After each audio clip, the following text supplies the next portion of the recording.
Hi everybody, Levi Clay here, owner of guidedpracticeroutines.com, where we practice together to progress faster. Check it out, the link in the description. In today's lesson, I want to delve a little bit further into some of the chordal work that we've been doing here on YouTube, and this is inspired by the work that I've done in my Science of Chord Progressions course. Now, if you've been enjoying these chord lessons, check there's a completely free PDF download, the Encyclopedia of Chord Progressions, where I transcribed 450 songs in their Roman numeral function and organized them so you can see similarities between songs. And it's, in my experience, the best way to start training yourself for what chord progressions sound like and to be able to hear similarities between songs. So when I hear a chord progression or I hear a song, I don't have to go looking for it. I know what it is because I've heard this chord progression, or I've heard this chord movement many, many times before. Today, I want to talk about the walkdown. The walkdown is a commonly used chord progression.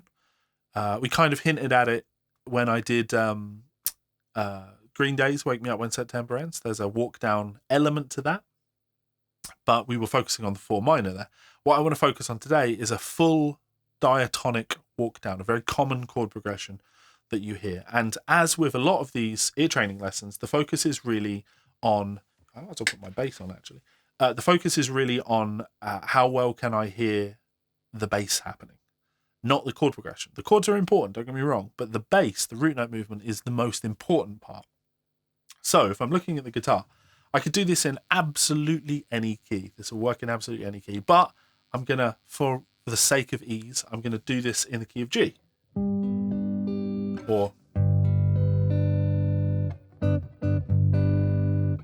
And the idea is our bass line descends diatonically. So we start on a G, to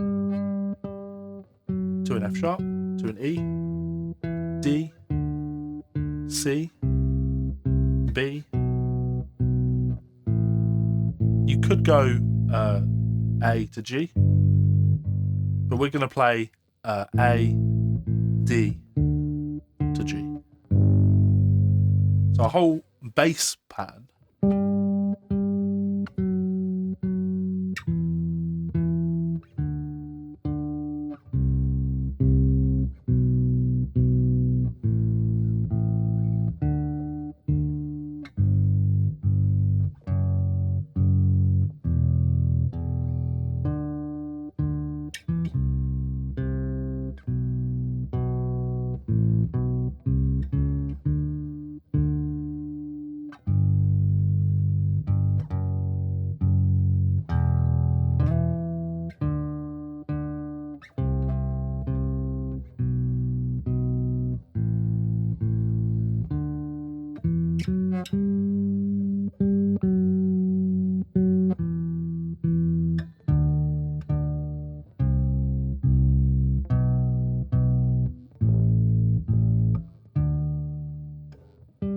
it's a common chord progression that you will have heard. For whatever reason, I'm hearing, when I was a young boy, my father took me into the city to see a marching band. But this walk down, and check out the Science of Chord Progressions, or the PDF download, the Chord Progression Encyclopedia. I have an entire section in there of walk downs. They happen all the time. Very, very common. So we've heard this diatonic movement. The problem is knowing the harmony to put on each of those chords, because I think if we use our theory brain, if we have a theory brain, we could look at this and go, oh, okay, well, what I'll do is I'll play in my key of G. I've got the root, or the 1. Then this is the 7th note in the key, so I must play chord 7. Then I must play chord 6, then chord 5, chord 4, chord 3, chord 2, and chord 1 in the key. Chord 5, then to chord 1. But if I do that, it doesn't sound right. If I go,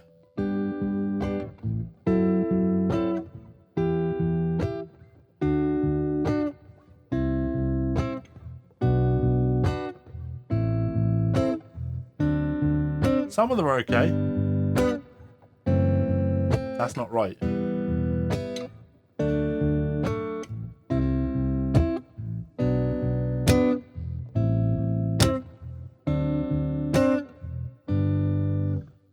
So hopefully we all identify that some of those chords just aren't correct.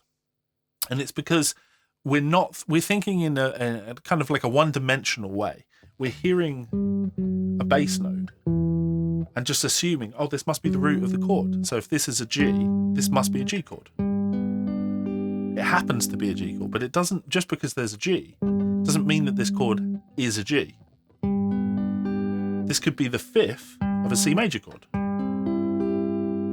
It's not in this case, but it could be the fifth of a C major chord. It could be the third of an E flat major chord. It could be the minor third of an E minor chord. There are lots of chords that harmonize on top of a G bass note, and it's about hearing the context or the clues that we get from the context. And the big part, like I say, of learning lots and lots of songs is you'll start to much more effectively pick these up. So, and I talked about it in the very first chord lesson that I made on this, where I talked about chord substitutions. We did this chord movement, the one going to the six, and I said to you, anytime you hear a one chord and then a bass line that moves down a semitone, this is never chord 7. This is always chord 5 in first inversion. So this isn't an F sharp minor 7 flat 5. This is going to be a D chord with the F sharp in the bass. So instead of D, it's going to be, or it's a D with an F sharp in the bass. So I can go. That sounds right to my ears, right? 1 chord, 5 chord in first inversion, 6 chord. We want to get that everywhere.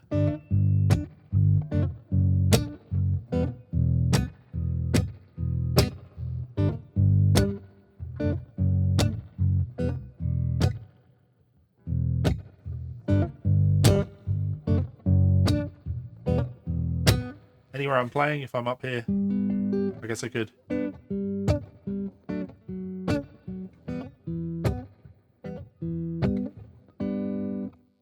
You don't really want to move it onto the high strings too much, because then you lose the kind of bass note quality of this. And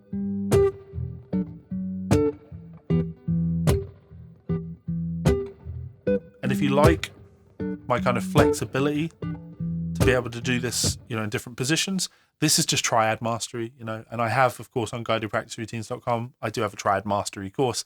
It's like 20 hours of of Triad practice and lesson material there. I'm a big Triad guy. It's how harmony works, isn't it? So, yeah, if I hear a bass note on the 7, that's almost certainly going to be the 5 chord in first inversion. My 6 chord, more often than not, is going to be the 6 chord. When I hear a bass note on the 5, yeah, sometimes this is going to be the 5 chord.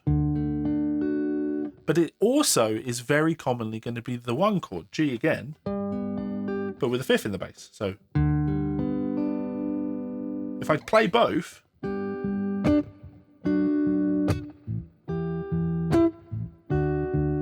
or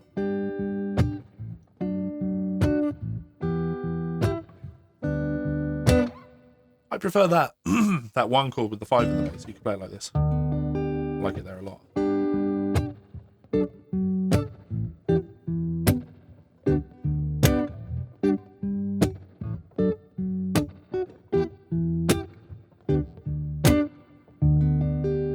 Again, it's my 1 chord, my G, with the 5th of the chord in the bass. Then we're descending, 4 chord.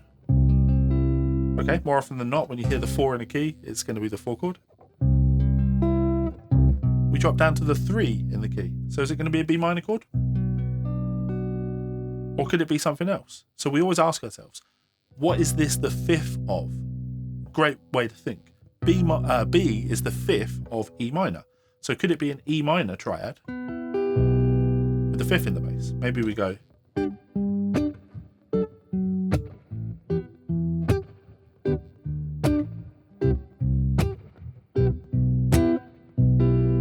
Doesn't have the right vibe to me. So it's maybe not a chord with the 5th in the bass.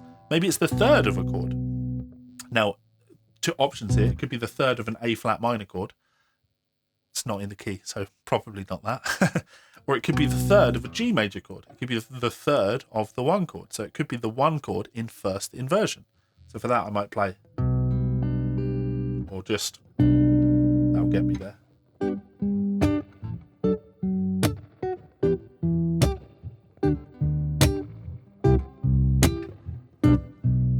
Sounds good to me.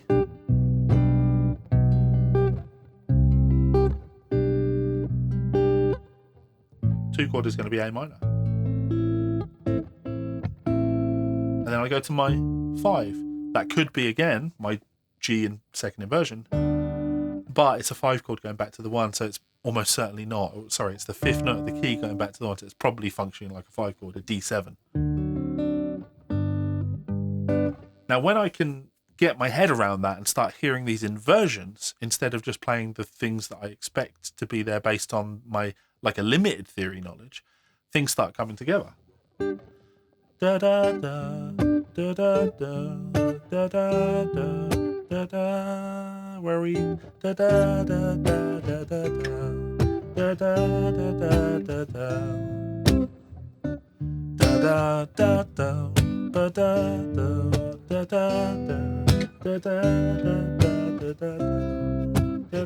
da da da da.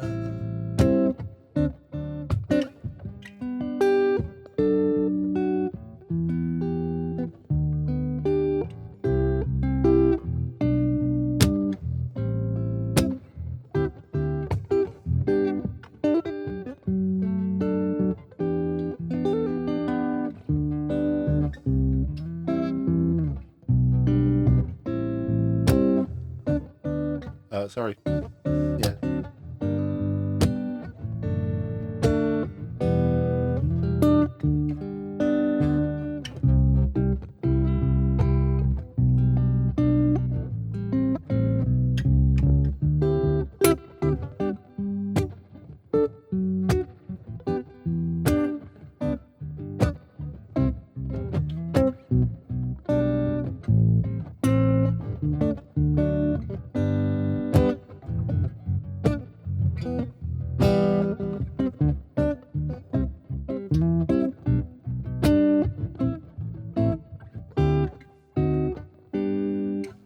So many options for these chords. Now, the more you do this, the more you'll start to see, and I brought this up in that first lesson where I did some of the substitutions, like this D chord. There are substitutions I can play there, but I still kind of hear the walk down motion. When I think of a song like Wait for the Moment by Wolfpack, I know that it's still functionally this. We're in C though for Wolfpack, aren't we? Like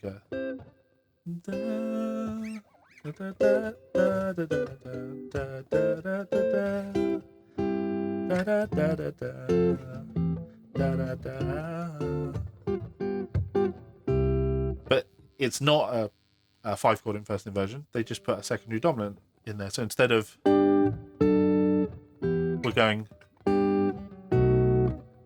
but then from there, functioning the same thing, right?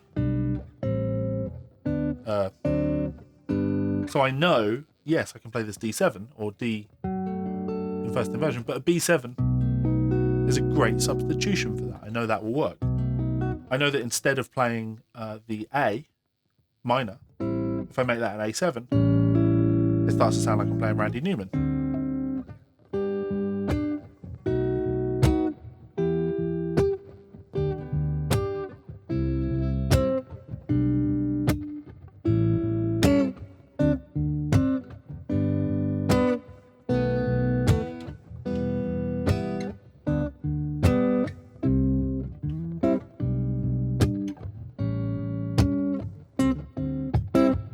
So that totally works there as a chord. Another thing that you'll hear, it actually is in the Wolfpack song, but another great song is the LA Philharmonic, not the classical outlet. There's a hip-hop neo-soul artist named LA Philharmonic, and he has a great song called Drugs. And in that song, there's a 2-5 to the 4. What does that mean? So when I'm playing my chord progression,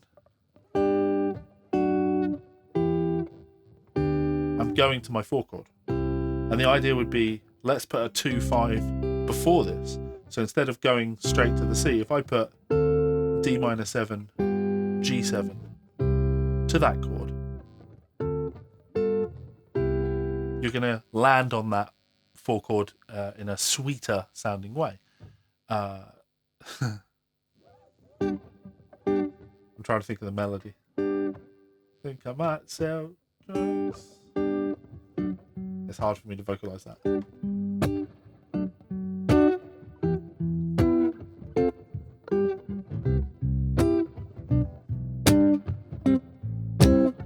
Still sounds like my walkdown, right? So instead of playing my 1 chord in first inversion, if I play 2-5 to the 4 chord, 2-5 to the, sounds like a weird way of putting it, but it sounds great.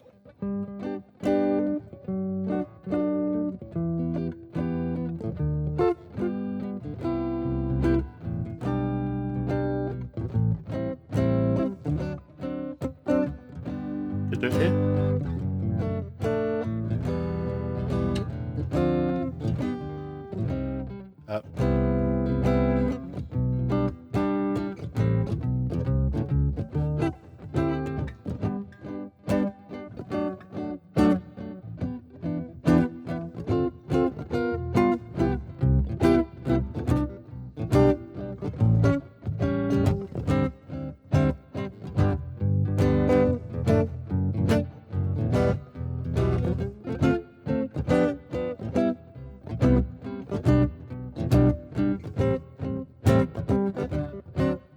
If I do that secondary dominant 6, secondary dominant to the 6, or the 5 of 6, or the 3 dominant, there's lots of ways to describe it. I could go.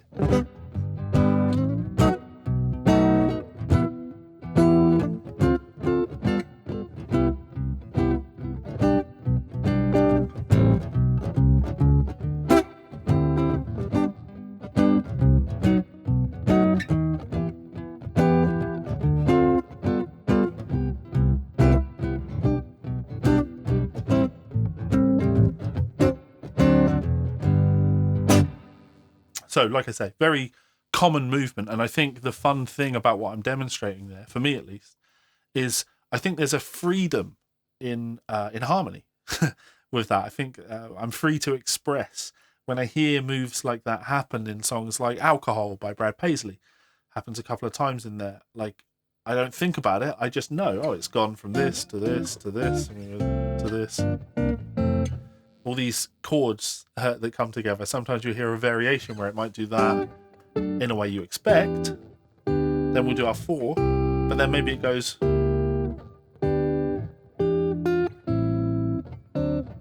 These are just common chord moves. And the more you learn about chord moves, the more you learn about harmony, the more effectively you can hear those things and just know how to do those things. It doesn't come, and here's the icky part, it doesn't come through just memorization and exercises. You can't just remember a bunch of exercises and then think, oh, I'll just magically have this stuff. No, you have to listen to a lot of music. You have to understand it. You have to start comparing commonalities between things and have emotional resonance with the chord progressions that you hear. Earlier when I said, or make it sound like Randy Newman, like that 2 dominant 5 to me is, Randy didn't invent that. But that, for me, was the place where I really solidified the sound of it. When I hear him do it, I know it. So when I hear it happen, my brain goes, oh, it's the Randy Newman thing. And that's, I'm like that with all of my chord moves, chord changes. I have ways of emotionally connecting with them. So when I hear them, they're much easier for me to recall on my instrument. I'm not thinking tab, I'm not thinking pitch names, I'm not thinking any theory. I'm thinking, how do these things make me feel, and what songs can I think of that use those? Because I can hear songs very clearly in my head. Audiation lesson though, right? If you've enjoyed that, check out the link in the description to guidedpracticeroutines.com, where we currently have a free trial offer. You can get 7 days of free. Check out over 200 hours of video lessons with me, ear training, chord stuff, and also why not download that completely free PDF, 450 songs in that chord encyclopedia, chord progression encyclopedia. I put a lot of time into that, and it will really help in your practice if you start devoting some time to harmony like that. I hope you've enjoyed that. If you have any questions about any of this, please do sound off in that comment section below. I'm always reading, and I'll get back to anything you need help with. Much love, and I'll see you for another lesson soon. Laters.